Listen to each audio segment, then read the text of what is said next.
Evening बच्चों, कैसे हैं आप लोग? उम्मीद है कि आप सब लोग ठीक होंगे। तो आइए पढ़ते हैं हम लोग क्या, एक सदिश का अदिश से गुणन। ठीक है, तो आइए देखते हैं क्या क्या होता है। ठीक है, और इसके नियम क्या होते हैं। ठीक है, तो आइए देखते हैं ये क्या कह रहा है। ए vector equal to i cap, कहना क्या चाह रहा है, ए vector equal to i cap, मतलब कोई ए सदिश है, इसके सापेक्ष ये ए वेक्टर है। ठीक है, और इसी को हम आई कैप कह रहे हैं। ठीक, a vector equal to i cap, मतलब आई कैप जहाँ पर हम आई ए कैप आई कैप जहाँ पर हम ए वेक्टर या ए वेक्टर जहाँ पर आई कैप लिख सकते हैं। तो ठीक, mod of vector equal to मतलब इसका परिमाण पूछ रहा है। तो इस mod of A vector, A vector हम आपको बता चुके हैं। मॉड ऑफ ए वेक्टर दर्शाता क्या है, परिमाण, और आई का परिमाण कितना होगा, एक होगा। ठीक, कहीं अगर कुछ नहीं दिया तो आई कैप दिया है तो उसका परिमाण एक होगा, जे कैप दिया है तो उसका परिमाण एक ही होगा। ठीक है, और के कैप दिया है तो उसका परिमाण एक ही होगा। ठीक है, और तब फिर क्या कह रहा है, तो कह रहा है ए कैप इक्वल टू कि आई कैप, हाँ सही कह रहा है भाई, कोई दिक्कत नहीं होता है। ठीक है, a cap equal to i cap, और b cap equal to 4 a vector कह रहा है। क्या कह रहा है, B vector equal to 4 i cap. ठीक, b vector equal to 4 i cap, कोई दिक्कत नहीं, वो भी होगा। मान लीजिए b cap equal to 4 a cap. ठीक है ना, ए बी मान लीजिए ये कह रहा है। ठीक है, ये मान लीजिए बी कैप है। ठीक है, और इसका मान क्या है, 4 i cap.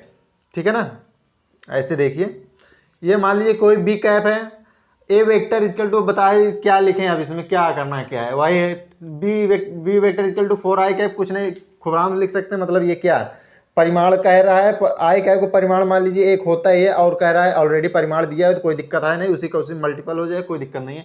B vector equal to 4 i cap, और कह रहा है mod of B vector equal to क्या सकते हैं, अगर कह रहा है B vector equal to 4 i cap है तो मॉड ऑफ वेक्टर बी का मान क्या होगा। ठीक है, ये पूछ रहा है, तो हम आपको बताया बी वेक्टर क्या दर्शा रहे हैं, परिमाण को दर्शा, और आपको पता है हम क्या लिखे हैं, अभी 4 आई कैप लिखे हैं, तो 4 तो दिया ही है साथ में। ठीक, इंटू आई का परिमाण कितना होता है 1, तो ये इक्वल टू कितना आएगा 4, तो इसका मतलब कुछ नहीं है, यही चीजें कहना चाह रहा है। ठीक है ना, और क्या कह रहा है देखते हैं, b vector equal to 4 i cap, और mod of vector B equal to 4 into 1, और फिर तो हम क्या लिख सकते हैं कि B cap equal to i cap equal to A cap लिख सकते हैं, खोराम से लिख सकते हैं। तो देखिए यहाँ पर भी कर दिया है बी, ठीक, और यहाँ पर भी कर दिया है। ठीक है, कहाँ गया यार, ये कर दिया है। ठीक है ना, तो कर सकते हैं, हमें कोई दिक्कत ऐतराज नहीं। और यह नियम कब लागू होगा, इस तरह का नियम कब लागू होगा, if B vector equal to k A vector हो, इक्वल टू ए कैप, तो mod of vector B equal to k A cap. तो के क्या है, के क्या है, के क्या है, कांस्टेंट है। ठीक है, कांस्टेंट मतलब कोई संख्या है, 1 2 3 4 5 6 7 8 9 10, मतलब के आपको कुछ भी दे देगा। तो ए कैप के जगह पर आप आई रखिए, जे रखिए, के रखिए, आप उससे मतलब नहीं, एक जगह पर आप आई रखेंगे तब भी एक माना जाएगा, जी रखेंगे तब भी एक। और अब मान लीजिए अगर उसके साथ में कोई कांस्टेंट दे रहा है तो उसके साथ में कोई कांस्टेंट 1 2 3 आपको अलग से देगा। ठीक है ना, अगर नहीं दे रहा है कोई कांस्टेंट तो आप उसको सीधा सीधा एक मान लेंगे। ठीक है ना, तो ये तो हो गया, ये हो गया। अब उसके बाद क्या कह रहा है, if B vector equal to k A vector, क्या कह रहा है, if B vector equal to k A vector, के क्या होना चाहिए, के 0 से छोटा होना चाहिए। कांस्टेंट जो है 0 से छोटा, मतलब मान लीजिए -1 -2, मतलब कुछ भी हो, मतलब 0 से छोटा होना चाहिए। अर्थात मतलब ये एक्स के सापेक्ष में हम जा रहे थे, एक्स के सापेक्ष में जा रहे थे, आई कैप लिख रहे थे। अब यही मान लीजिए कोई मूल बिंदु, मूल पॉइंट है, तो इसके विपरीत जाएंगे तो यहाँ पर हम क्या लिखेंगे, माइनस आई कैप। तो ये वही कह रहा है कि मतलब के का जो मान होगा वो 0 से छोटा होगा, मतलब ये यही कह रहा है कि के का मान जब चलेंगे तो हम एक्स के विपरीत चलेंगे। तो ये और कुछ नहीं कह रहा है, यही है एक छोटी पॉइंट। तो आइए देखते हैं और आगे क्या होता है। ठीक है, इतना तो हो गया। तो B vector B cap equal to हम माइनस ए कैप लिख सकते हैं, नहीं खूब आराम से लिख सकते हैं। अगर के का मान जो है 0 से छोटा होगा तो वो माइनस नहीं जाएगा, तो माइनस में जाएगा। तो हम आपको बता चुके हैं ये इस तरह से होता है, ये एक्स कैप, ये एक्स अक्ष, ये वाई अक्ष, और ये जेड एक्स, इसके सापेक्ष क्या लिखते हैं, आई कैप। ठीक, तो माइनस इसके सापेक्ष हम यहाँ क्या लिखेंगे, माइनस आई कैप। तो मतलब ये कह रहा है बी कैप का मान जो है, बी कैप का मान जो है माइनस ए, मतलब क्या कह रहा है, एक्स के विपरीत दिशा में जा रहा है। आई किसको दर्शाता है, ए विपरीत दिशा को। ठीक है ना, आई किसके सापेक्ष, एक्स के सापेक्ष, और एक्स किसके सापेक्ष, विपरीत दिशा में माइनस दर्शाता है। ठीक है, तो ये हो गए, ये और कुछ नहीं है। ठीक, ये हो गया। तो mod of vector B equal to k A mod of vector के ए लिख सकते हैं, नहीं खूब आराम से लिख सकते हैं। के क्या है, कांस्टेंट हम आपको बता चुके हैं। तो ये फिर अब यहाँ पर क्या कह रहा है, ए vector equal to i cap लिख सकते हैं, नहीं खूब आराम से लिख सकते हैं, कोई दिक्कत नहीं, अभी हम आपको बताएं। लेकिन mod of vector A equal to क्या लिखेंगे, एक आई का मान, आई कैप का मान कितना होता है एक, तो वो होगा ही ठीक। तो a cap equal to i cap लिख सकते हैं, नहीं कोई दिक्कत नहीं, ये तो यहाँ किसके सापेक्ष है, आई के सापेक्ष है, एक्स के सापेक्ष, ठीक। तो ये a vector equal to i cap कोई दिक्कत नहीं। B vector equal to -4 i cap, मतलब क्या दर्शा रहा है, कांस्टेंट जो है क्या है माइनस में है, कांस्टेंट जो है क्या है माइनस में। जब कांस्टेंट माइनस में मतलब क्या दर्शा रहा है, एक्स के विपरीत दिशा में है, ठीक है, एक्स के विपरीत दिशा में। तो हम इसको vector B equal to -4 i cap लिख सकते हैं, खूब आराम से है ही, वो दर्शा रहा है मतलब माइनस विपरीत दिशा में।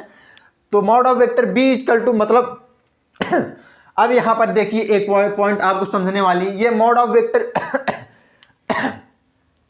ये मॉड ऑफ वेक्टर क्यों, देखिए अगर मान लीजिए कोई किसी का मान 4i है, तो इसको हम अगर प्लस में करेंगे तो मॉड ऑफ वेक्टर का ही प्रयोग किए जाते हैं। तो ठीक, mod of vector B equal to क्या लिखेंगे, यहाँ कैप नहीं रहेगी, यहाँ बी इक्वल टू क्या लिख देंगे, यहाँ पर हम क्या लिख देंगे, ये मान लीजिए mod of vector B cap B vector है, ठीक है ना, बी वेक्टर है, ठीक है। तो यहाँ पर मॉड ऑफ वेक्टर का प्रयोग करेंगे तो ये क्या हो जाएगा, प्लस में हो जाएगा, ठीक है। तो ये वही कह रहा है कि जो mod of -4 B vector equal to -4 i cap था, तो जब mod of B vector equal to जब मॉड का प्रयोग करें तो ये क्या हो गया, प्लस में हो गया। क्या हो गया, ये -4 से क्या बन गया, +4 बन गया, प्लस लेकिन छिपा है, ठीक है। तो बी कैप इक्वल टू क्या लिख सकते हैं, -i कैप लिख सकते हैं, नहीं खूब आराम से लिख सकते हैं। तो क्या था, एक सदिश का अदिश से गुणन, यही था और कुछ ज्यादा था नहीं, ठीक है। तो आप इसको नोट कर लीजिए, फिर हम अगली पॉइंट बताएंगे, दो सदिशों का अदिश से गुणनफल, ठीक है। तो इसको आप नोट कर लीजिए नोट कर लीजिए जल्दी से। तो आइए बच्चों देखते हैं बहुत ही खतरनाक और शानदार तो आइए बच्चों देखते हैं दो सदिशों का अदिश गुणनफल, ठीक है, डॉट प्रोडक्ट। इसके पहले फार्मूला देखेंगे हम लोग, फार्मूला होता है क्या है, ठीक है। तो ये फार्मूला होता है, इसका सूत्र होता है, ठीक है ना। क्या कह रहे हैं, दो सदिशों का अदिश गुणनफल, दो सदिश रहेंगे, ठीक है। तो उनका जो गुणनफल आएगा क्या आएगा, अदिश आएगा, ठीक है। ये है क्या है, ए vector into B vector equal to क्या लिखेंगे, mod of A vector mod of B vector cos theta equal to क्या लिख सकते हैं, ए बी कॉस थीटा। तो ए बी कॉस थीटा क्या है, अदिश है, ठीक है। तो इस पर सवाल देखिए, मान लीजिए ए वेक्टर व बी वेक्टर के मध्य कोण ज्ञात करना है, mod of A vector equal to a. तो ए वेक्टर एक जगह पर हम क्या लिख सकते हैं, ए वेक्टर का परिमाण, ठीक है। तो ये है, और मान लीजिए मध्य कोण ज्ञात करना है, यार ज्यादा तेज बोल दिया आज, मध्य कोण ज्ञात करना है। मान लीजिए थीटा इक्वल टू दे दिए 0 डिग्री, थीटा इक्वल टू मान लीजिए दे दिया आपको 0 डिग्री। 0 डिग्री मतलब ऐसे कोई रेखा जा रही, उस पर कोई मतलब कहीं कोई कोण नहीं बन रहा, मतलब 0 डिग्री। अरे यार वो कहाँ है कपड़ा का, ठीक है। तो ये तो आप समझ गए, जब 0 डिग्री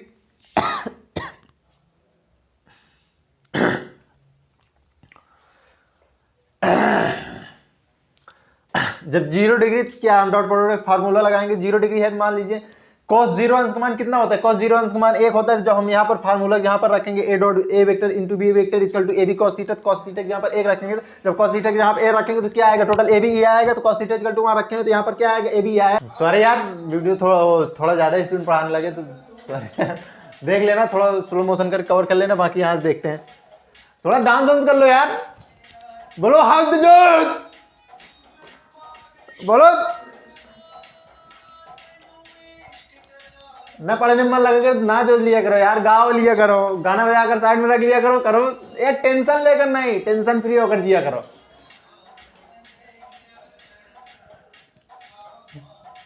तो हम आपको फार्मूला बता ही चुके हैं, ठीक है। क्या क्या है, ए वेक्टर व बी वेक्टर के मध्य कोण ज्ञात करना है, हम आपको बता दिए थीटा इक्वल टू मान लीजिए 0 डिग्री मतलब क्या है, ये कुछ दर्शा रहा है, मतलब क्या है 0 डिग्री मतलब कहीं पर कोई कोण नहीं बन रहा है, ठीक है। 0 डिग्री यही बता रहा है। जब 0 डिग्री होता है तो cos थीटा यहाँ पर 0 रखेंगे, cos थीटा cos 0 अंश मान कितना होता है 1 होता है। तो ए डॉट प्रोडक्ट में क्या आएगा, a vector into B vector equal to क्या आएगा, ए बी, ठीक है। तो ये तो हो गया। If theta equal to 180 degree दिया, थीटा इक्वल टू 180 डिग्री, तो cos थीटा यहाँ पर 180, तो cos 180 डिग्री का मान होता है -1 जब होगा a vector into B vector equal to क्या लिख लेंगे, ए माइनस बी हमको क्या देता है, मतलब हम विपरीत दिशा में, ठीक है ना। तो आगे हम आपको बता चुके हैं, सबसे मेन पॉइंट ये है, ठीक, इसको देख लीजिए। नाचते रहो नाचते रहो नाचते रहो,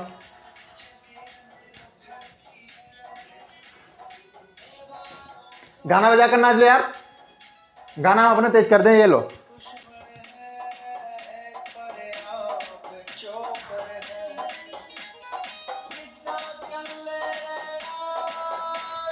नाचो आप।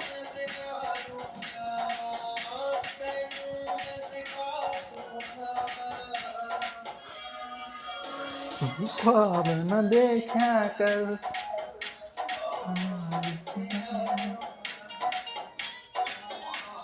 चलो बहुत ज़्यादा इंटरटेनमेंट हो गया, बंद करते हैं अब। ठीक, आइए अपने पॉइंट पर आते हैं। तो कहाँ पहुंचे थे, इसको तो हम बता दिए आपको। देखिए सब मेन पॉइंट ये है, if theta equal to 90 degree, तो 90 डिग्री को हम पाई बाई 90 डिग्री को हम रेडियन में बदलने के लिए क्या करेंगे, हम आपको आगे बताए होंगे यार, बताए थे। ठीक है, ये देखिए 90 इंटू क्या करेंगे, पाई बाई 180, तो क्या कटेगा, तो यही आएगा ना। ठीक, ये यहाँ से लिया गया है। ठीक है, तो ये आप समझिए सदिश परस्पर लंबवत हैं। ठीक है, तो कॉस थीटा इजकल टू 0, तो कॉस थीटा इजकल टू 0, तो कॉस थीटा का मान क्या होगा, कॉस 0 अंश का मान, कॉस 90 अंश का मान 0, cos theta equal to, oh sorry theta equal to 90 है, तो कॉस थीटा इजकल टू 90 है, तो कॉस 90 अंश का मान कितना होगा 0। साइन 90 अंश का मान 1 होता है, कॉस 90 अंश का मान 0, तो जब 0 मान रखेंगे तो क्या हो जाएगी, ये पूरा 0 होगा, तो जो डॉट प्रोडक्ट आएगा a vector into B vector equal to क्या होगा 0। ठीक, देखिए तो थोड़ा मतलब पहले का जो वीडियो है उसमें थोड़ा ज़्यादा तेज पढ़ा दिए होंगे, तो अभी कुछ लोग बताने लगे कि नहीं सर ज़्यादा तेज पढ़ाए, तो इसको आप नोट कर लीजिए, उसको थोड़ा मतलब स्लो करके थोड़ा ध्यान सुनिए तो सब पता चले। अब तेज नहीं पढ़ाएंगे, थोड़ा ज़्यादा फ्लो में थे ना, जोश ज़्यादा है, बोलो हाउस द जोश। ठीक, इसको आप नोट कर लीजिए, फिर आगे बताते हैं। ये डॉट प्रोडक्ट फार्मूला है, ये आपको याद होना चाहिए। ठीक है ना, ठीक, इसको आप नोट कर लीजिए। तो आइए बच्चों देखते हैं 3-4 पॉइंट उसमें डॉट प्रोडक्ट और बचे थे। ठीक है, तो आइए देखते हैं क्या है कैसे क्यों है, किसके लिए है किसके लिए नहीं है। ठीक है, आइए देखते हैं। देखो यार लाइफ एकदम मतलब टेंशन फ्री होगा, टेंशन लेकर कर क्या कर लोगे, टेंशन नहीं रहेगा तो कुछ कर सकते हो। ठीक है, टेंशन फ्री होकर जिया करो, ज़्यादा डिप्रेशन में नहीं रहा करो। ठीक है, एकदम लाइफ फ्री। हाँ, पर खुद पर विश्वास रहे, हाँ ये चीज़ें कर रहे हैं कंटिन्यू, ये एक दिन हो जाएंगे। ठीक है, तो ये होना चाहिए। आइए देखते हैं क्या है। तीसरी पॉइंट कह रहा है i into j cap, i cap into j cap equal to 1 into cos 90, cos 90 का मान कितना होता है 0। तो ये अगर कॉस 90 का मान 0 है तो आई जे का गुणा करेंगे तब भी 0 आएगा। ठीक है, तो आई इंटू जे का गुणा कर रहे हैं तो 0 आ रहा है। आई का मान 1 होता है, जे का भी मान 1 होता है, तो ये हम आपको पहले बताए हैं कि ठीक है, आई कैप इजकल टू होता है 1, जे कैप इजकल टू होता है 1, के कैप इजकल टू होता है 1। ठीक, तो ये देखिए अगर हम इस तरह से गुणा कर रहे हैं तब भी यहाँ 0 आ रहा है, लेकिन अगर हम आई इंटू जे, ये आई, अरे यार आई इंटू जे का गुणा कर रहे हैं तब भी 0 आएगा। ठीक है, अगर आई का गुणा होगा तो 0 नहीं आएगा, जैसा कि अभी इसी में लिखे हैं, तो अभी आगे हम आपको बताएंगे। ठीक है, तो cos 0 अंश का मान है, तो वैसे भी गुणा करेंगे तो cos 0 अंश का मान 0 होता है, तो सब कट पीट के 0 हो जाएगा। ठीक है ना, तो ये तो हो गया। अब देखते हैं जैसे दिए 3i cap into 4j cap equal to, इसको हम क्या लिख सकते हैं, ए बी कॉस थीटा जहाँ पर क्या लिखेंगे, तो एक जहाँ पर 3 लिखेंगे, बी जहाँ पर 4 लिखेंगे, और कॉस थीटा कॉस 0 अंश का मान कितना होता है 1 होता है भाई। तो कॉस 0 अंश का मान 1 होता है, तो इसको क्या लिखेंगे 3 गुणे 4 गुणे 1, तो क्या आ जाएगा 12 आ जाएगा। ठीक है, तो ये वही चीज़ है, तो यहाँ पर 12 आ गया जैसा कि हम आपको बता चुके हैं। ठीक है ना, ठीक है, तो ये हो गया 12 हो गया।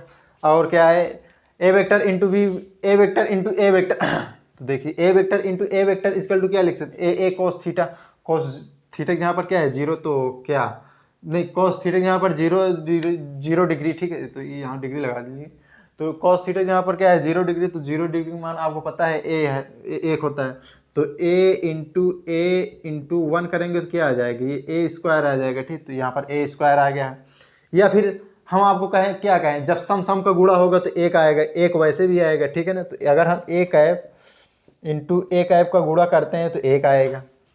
ठीक है, तो आई कैप इंटू आई कैप का गुणा करते हैं तो 1 आएगा, जे कैप इंटू जे कैप का गुणा करते हैं तो 1 आएगा, और के कैप इंटू के कैप को गुणा करते हैं तो 1 आएगा। ठीक है, तो ये पॉइंटें समझने वाली चीज़ें। ठीक है ना, तो ये हम आपको बता ही दिए। ठीक है ना, ठीक है, तो ये आप देख लिए, ये इतना हो गया। तो ये अब देखिए सम सम का गुणा करते हैं तो एक आता है, देखिए यहाँ पर जैसे मान लीजिए cos 0 अंश दे दिए तो cos 0 अंश मान तो एक ही होता है, ठीक है। तो ऐसे भी गुणा करेंगे तो कोई फर्क नहीं पड़ता। यहाँ पर भी आई कैप का मान एक होता है, जे कैप का मान एक होता है, लेकिन अगर हम गुणा करते तो एक 0 आ जाता, ठीक। लेकिन इसके साथ यहाँ पर cos थीटा दिया है तो 0 तो एक तो ऐसे ही आएगा, cos 0 अंश का मान 1 होगा, ठीक है, तो वैसे भी आएगा। अब i इंटू आई कैप का गुणा कर रहे हैं तो एक आ रहा है, j इंटू जे कैप का गुणा कर रहे हैं तो एक आ रहा है। ये देखिए सम सम का गुणा हो रहा है यहाँ, ठीक है। तो देखिए डॉट प्रोडक्ट का फार्मूला क्या होता है, a cap into b cap equal to क्या लिखते हैं, ए बी कॉस थीटा। तो हम इसको इस तरह से भी लिख सकते हैं, कॉस थीटा इस तरफ लाएंगे तो कॉस थीटा इक्वल टू हो जाएगा a cap into b cap upon a b, ठीक है। तो ये हो गया, बाकी ये रहा आपका डॉट प्रोडक्ट खत्म हो गया, ठीक है। इसको आप लिख लीजिए, नोट कर लीजिए, ठीक है। आगे देखते हैं कौन कौन से टॉपिक हैं, ठीक। इसको नोट कर लीजिए आप जल्दी से, और एकदम टेंशन फ्री रहिए, हमेशा गाते खेलते और मस्त नाचते रहिए, नाश्ता करते रहिए। तो आइए बच्चों देखते हैं जो घटक हम आपको पहले बता रहे थे, मतलब उसका नियम क्या है, कैसे मतलब किया कैसे जाता है, ठीक है। ए वेक्टर का बी पर प्रक्षेप का मतलब होता है घटक। ए वेक्टर का बी पर प्रक्षेप, ये ए वेक्टर है जो बी के किसके लंबवत है, ठीक है। बी के लंबवत मतलब यहाँ थीटा इक्वल टू 90, लेकिन लिखा नहीं गया है। पहला क्या है, अदिश रूप में ए का बी पर प्रक्षेप है, तो इस तरह से होगा तो ए cos थीटा लिखेंगे, ठीक है। तो किसके सापेक्ष और किस पर कर रहे हैं, तो ए बी पर कर रहे हैं, तो यहाँ तो ए cos थीटा लिखेंगे, ठीक है। अदिश रूप में ए का प्रक्षेप बी वेक्टर पर ए cos थीटा, लेकिन जिसके सापेक्ष लिख रहे हैं तो उसका लिखना पड़ेगा, तो ए बी cos थीटा हो जाएगा ये, ठीक है। A B cos theta upon B जिसके सापेक्ष हो रहा है, जिसके सापेक्ष किया जा रहा है उसका बी को ए cos थीटा गुणा करेंगे अपॉन बटे में, अपॉन में बी उसी में भी करेंगे, ठीक है ना, बटे में भी लिखेंगे, ठीक है। तो ये क्या हो जाएगा, a B cos theta a B cos theta, तो A B cos theta equal to हम क्या लिखते हैं, डॉट प्रोडक्ट में क्या होता है, A dot product A vector into B vector equal to क्या होता है, ए बी cos थीटा, ठीक। तो ये वही चीज़ है यहाँ पर ए बी cos थीटा, तो ए बी cos थीटा यहाँ पर हम क्या लिख सकते हैं, ए vector into B vector upon क्या था, बी, ठीक है ना। तो ये फॉर्मूले हैं, ठीक है। तो ये आपको याद करने पड़ेंगे, नहीं तो अगर नहीं याद है तो इनके देखिए फार्मूले आपको नहीं याद करने, मतलब किसके सापेक्ष, जिसके सापेक्ष हम घटक कर रहे हैं उसको ए cos थीटा के सापेक्ष एक cos थीटा को इंटू में करके लिखना है, अपॉन उसी को लिखना है, ठीक है, जिसके सापेक्ष हम घटक कर रहे हैं, ठीक है। तो ये तो हो गया, ठीक है। अदिश रूप में सदिश का प्रक्षेप, अदिश रूप में सदिश का घटक कैसे करेंगे, तो ए इंटू बी, ठीक, लिख सकते हैं। जिस सदिश पर प्रक्षेप हो रहा है उसका परिमाण, देखिए यहाँ पर हम बता ही दिए हैं। ए इंटू बी लिखने के बाद यहाँ पर क्या लिखेंगे, वही लिखेंगे जिसके सापेक्ष हम घटक कर रहे हैं उसका परिमाण लिखेंगे। जैसे ये भी वही चीज़ कह रहा है, अदिश रूप में बी का ए पर प्रक्षेप, तो a into b, a vector into B vector upon किसके सापेक्ष घटक हो रहा है, बी पर प्रक्षेप, बी के सापेक्ष घटक हो रहा है। यहाँ क्या हो रहा है, बी पर प्रक्षेप, तो इसको हम बटे में बी लिखें। यहाँ पर क्या हो रहा है, ए पर प्रक्षेप, तो यहाँ बटे में ए लिखें, ठीक है। तो इसको आप नोट कर लीजिए। फिर सदिश पर कैसे घटक किया जाए, सदिश के प्रक्षेप पर कैसे किया उसको हम आपको बताएंगे, पहले आप इसको नोट कर लीजिए, ठीक है। तो नोट कर लीजिए इसको आप जल्दी से। तो आइए देखते हैं सदिश, आइए देखते हैं घटक सदिश के रूप में। वो जो उसके पहले देखे थे वो अदिश के रूप में था, अब देखेंगे सदिश के रूप में। तो देखिए मान लीजिए कोई दो रेखा है, ठीक है, बी रेखा है, ठीक। बी के सापेक्ष बी के लंबवत क्या है, ए वेक्टर है, बी वेक्टर के लंबवत ए वेक्टर है, ठीक है। और मान लीजिए थीटा है और ये मान लीजिए कोई एंगल है, ठीक, काट रहा है, तो ये जो होगा ये इतने कितने बीच में क्या होगा, ये ए cos थीटा बी वेक्टर की दिशा। तो क्या करेंगे, इसको हम बी कैप से डिनोट कर देंगे। अरे यार भाई यहाँ बी कैप लिखो, यहाँ ए होता है तो ए कैप लिखते हो, या एक्स होता है तो यहाँ आई कैप डिनोट कर देते, उससे कोई मतलब नहीं, ठीक है ना। तो ये हो गया सदिश रूप में सदिश रूप में ए का प्रक्षेप बी पर, सदिश रूप में प्रक्षेप मतलब कहना चाह रहा है सदिश रूप में ए का घटक बी पर। तो ए cos थीटा इंटू बी हम आपको बताया था, जिसको घटक लिखे रहे हैं, तो ए cos थीटा इंटू जिसके सापेक्ष करें उसका मल्टीपल कर देंगे, गुणा कर देंगे, अपॉन में क्या कर देंगे, उसी का विभाजन बटा कर देंगे, ठीक है। तो बी कैप ये तो आदेश में हुआ था इतना, ठीक है। तो इंटू बी कैप, ठीक है ना, इंटू बी कैप, ये बी वेक्टर है तो इसको हम बी कैप से ही डिनोट करेंगे ना यार। मान लीजिए ये ए वेक्टर होता, इसको हम ए कैप से डिनोट करते, और मान लीजिए ये एक्स अक्ष होता तो इसको हम क्या करते, आई कैप से डिनोट करते, तो चीज़ें वही है, ठीक है ना। तो लो इसको हम एकांक सदिश के रूप में क्या कर देंगे, एकांक सदिश में जब देखेंगे तो इसको हम बी वेक्टर देख लेंगे, ठीक है। तो ये इतना हो गया, इतना हो गया आपको। ये A B cos theta equal to dot product formula क्या होता है, A B cos theta equal to क्या होता है, ए वेक्टर इंटू बी वेक्टर। तो ए बी कॉस थीटा यहाँ पर लिख देंगे A vector into B vector upon B into B एक बी कैप, ठीक है ना। बी कैप क्या है, एकांक सदिश है बी, ठीक है, उससे कोई मतलब नहीं। देखिए ये तो हो गया, मतलब इस तरह का मेन फार्मूला आपका ये है, ठीक है ना, जो है ना,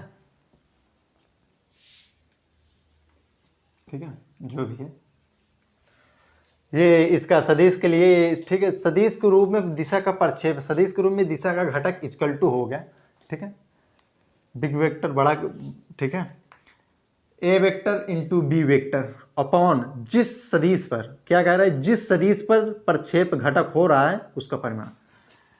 बी वेक्टर पर प्रक्षेप घटक हो रहा है तो इसका परिमाण मान लीजिए, इसका परिमाण मान लीजिए ए कॉस थीटा या कुछ और दे दिया, ठीक है। ए कॉस थीटा तो मान लीजिए यहाँ थीटा की इसके बीच का मान है, मान लीजिए कुछ दे दिया 10 15 5 20 21 22 जो भी हो, ठीक है, दे दिए। तो ये उसका परिमाण हो जाएगा इंटू जिस सदिश पर घटक हो रहा है, जिस सदिश पर प्रक्षेप हो रहा है उसकी दिशा किसमें, एकांक सदिश में। तो ये इसी चीज़ का फार्मूला यही कह रहा है, ए वेक्टर इंटू बी वेक्टर जिस सदिश पर प्रक्षेप हो रहा है उसका परिमाण। या देखिए इसको परिमाण को हम क्या लिख सकते हैं, इसको हम इस तरह से भी कर सकते हैं, ठीक है ना। तो इसमें कोई घबराने वाली बात नहीं, इसको आप ऐसे करेंगे क्योंकि मॉड ऑफ वेक्टर क्या दर्शित करता है, परिमाण को दर्शित करता है। तो इसको आप नोट कर लीजिए। ये हो गया सदिशों के लिए, ये जो डॉट प्रोडक्ट है मतलब पूर्ण रूप खत्म हो गया, ठीक है ना। अब आपको देगा एक मान कर देगा, बी का मान देगा, मान लीजिए थीटा कुछ दे देगा और उसके बाद बोलेगा ये निकालिए वो निकालिए, ठीक है, अड्डक बड्डक, ठीक। तो इसको आप नोट कर लीजिए, बाकी और कुछ है नहीं। हम बता ही दिए A vector into B vector equal to होता है A V cos theta. Cos theta equal to हम क्या लिख सकते हैं, ए vector into B vector upon A V लिख सकते हैं, ठीक है। तो और कुछ नहीं, तो कॉस थीटा वहाँ पर निकल जाएगा, ठीक है, कॉस थीटा निकल जाएगा। मान लीजिए यहाँ थीटा नहीं दिया तो अगर आपको ए कुछ दे दिए बी कुछ दे दिया तो आपको फार्मूला हम बता दिए, वो आगे निकाल लेंगे, ठीक। मान लीजिए आपको थीटा दे दिया है सदिश के रूप में, सदिश का प्रक्षेप घटक करने के लिए बोल रहा है, तो घटक करने में अर्जी क्या है, बता ही दिए ए बी का मान रखना जिस सदिश पर प्रक्षेप हो रहा है। इस सदिश में मान लीजिए बी का परिमाण यहाँ पर रख देना, उसके बाद बी का मान कितना होगा, अगर कुछ नहीं दिया है तो एक मान लीजिए अगर 16 दे दिया तो 16 इंटू 1 करेंगे तो 16 ही आएगा, उसको कोई मतलब है नहीं। तो इसको आप नोट कर लीजिए, हो गया ये काम खत्म। बाकी आगे देखते हैं कौन सा टॉपिक है, ठीक है, नोट कर लीजिए।